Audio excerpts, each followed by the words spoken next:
Hello all Amit ஒரு story போட்டிருக்காங்க. என்னன்னு பார்த்தீங்கன்னா, அமித் பார்வதி வந்து நல்ல ஒரு பாண்ட் இருக்குல்ல, அவங்க ரெண்டு பேரும் ஒரு நல்ல ஃப்ரெண்ட்ஸ், இல்லைன்னா ஒரு பிரதர் சிஸ்டர் பாண்ட், அந்த மாதிரி தான் வந்து நம்ம பார்க்க முடிஞ்சுது என்டையர் ஷோவில். பட் அமித் வெளியே போய் சில இன்டர்வியூலலாம் வந்து பார்வை பற்றி கொஞ்சம் தப்பாக தான் சொல்லியிருந்தாங்க. பட் ஸ்டில் அவங்க வந்து இப்போ ரியலைஸ் ஆகிருக்காங்க. என்ன அப்படி பார்த்தீங்கன்னா, கமருதீனை பற்றியும் பார்வை பற்றியும் வந்து அமித் வந்து ஒரு விஷயம் போட்டிருக்காங்க. எஸ்பெஷலி பார்வை பற்றி எல்லாருமே வந்து அவங்களுடைய ரீயூனியனை பற்றி போஸ்ட் பண்ணியிருக்காங்க. ஆனால் எனக்கு நிஜமாலுமே ஒரு ரீயூனியன் பார்த்தீங்கன்னா, வினோத், பாரு, அப்சராவை ஏன் சேர்த்துக்கிறாங்கன்னு தெரியல, அதுக்கப்புறம் கமருதீன், ஸோ இவங்கெல்லாம் தான் வந்து எனக்கு நிஜமாலுமே ஒரு ரீயூனியன். பிக் பாஸில் மற்ற போட்டியாளர்கள்லாம் வந்து இப்போ அவங்களோட ரீயூனியன் பிக்சர் ஷேர் பண்ணும்போது எங்களுக்கு இவங்களோட ரீயூனியன் பிக்சர்ஸ் தான் வேணும்னு சொல்லிட்டு ஒரு கமெண்ட் ஒன்று போட்டிருக்காங்க அமித்தோட இன்ஸ்டா ஸ்டோரியில். பாரு அண்ட் அமித் அவங்களுடைய கான்வர்சேஷன் வந்து ரொம்பவே சூப்பராக இருக்கும், ரொம்ப ஃபன்னாக இருக்கும் பார்க்குறதுக்கு. ஒரு ஸ்பெஷல் பாண்ட் இருக்குது இவங்க ரெண்டு பேருக்கு நடுவில்.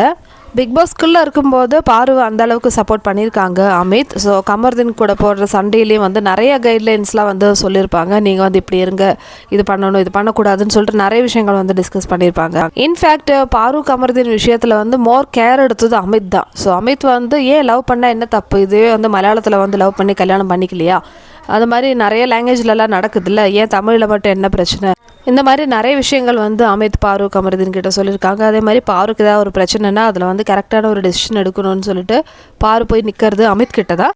பாரு அமித்குள்ளே சண்டை வந்தாலும் திருப்பியும் வந்து பாரு போய் நிற்கிற இடம் அமிதா மட்டும்தான் இருந்தது அந்த வீட்டில்.